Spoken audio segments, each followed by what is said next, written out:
რა ის რაც შეიძლება გაკეთდეს 1 საათში ის არ უნდა გაკეთდებოდეს წლობით. ჩემი დამოკიდებულება იქნება ესეთი.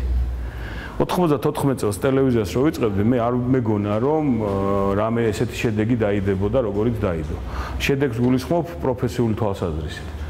და არც გამოცდილება არ მქონდა, ერთი მახსოვს რომ მთელი რუსთავი, მაშინდელი სამსახურები, თქვენი უფროსები, არ ვიცი, ზოგადად თქვენთან ვინმეს რო ეთქვა, რომ ჯანგანმა მიატოვა კაბინეტი, მიატოვა კომფორტული სამსახური, მესამე სართულზე იყო ჯანგანი, გახსოვთ ხო? ეხლა ზემფირას და მის ეს თქვა სახელები, მიატოვა პერსონალური მძღოლი, თუ პერსონალური მანქანა, კარგი ხელფასი, პოტენციაში მთავარი ექიმების დიდი სიყვარული სხვადასხვა ფორმით გამოხატული, ხო? და წავიდა მაშინდელი საკაბელო ტელევიზიის საკეთებლად. მამუკა მაისურაძეს ჰქონდა საკაბელო ტელევიზია. გახსოვთ თქვენ ესეთი ტელევიზია იყო? რუსთავის ტელევიზია. ეს იყო ირონიული ღიმილის მომგვრელი, გაგიჟდაო ამბობდნენ. ჩემი მეგობარია ბორის ერისთავი, გახსოვთ ხო, კულტურის განყოფილების გამგე იყო. გიჟი ხარო შენ მეუბნეოდა, არ ჯეროდა.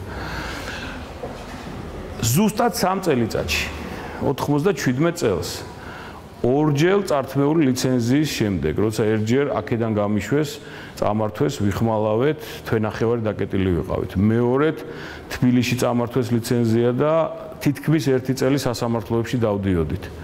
აი რამას ახსოვს, მაშინ ჯერ კიდე ის იყო, რა ქვია, ახალი დამწყები ოპერატორი იყო.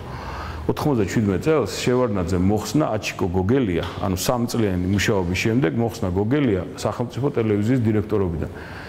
30 თუ 40 მილიონი ქონდა წლიური ბიუჯეტი. ამა როგორ მოგიგოა? მობძანდით. ანუ რისი თქვა მინდა, რომ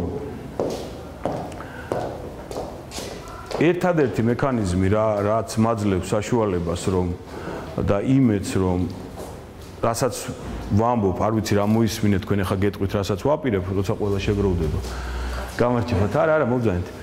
ერთადერთი მექანიზმი რის იმედათაც მე ვარ ამ ყველაფრის გაკეთებაში, რასაც ახლა მოგიყვებით და შეიძლება მითხრათ რომ გიჟი ვარ, ან ფანტაზიური, ან ოსტატ ბენდერი, ან რაც გინდათ ის დაარქვით, არის ის რომ რუსთავი 2 გავაკეთე მე, ისე გუშინ წინ იყო დაბადების დღე და შევიკრიბეთ რუსთავში, აი იკაბიძის რესტორანში მთელი რუსთავი 2 მაშინდელი. 50-60 კაცი იყო. მოდი ანუ ვაპრაშო. ხო? იყო ის რომ აი ხა გიხსით როგორ გაკეთდა რუსთავი 2. არკის უსაქმური 18-19 წლის ბიჭები.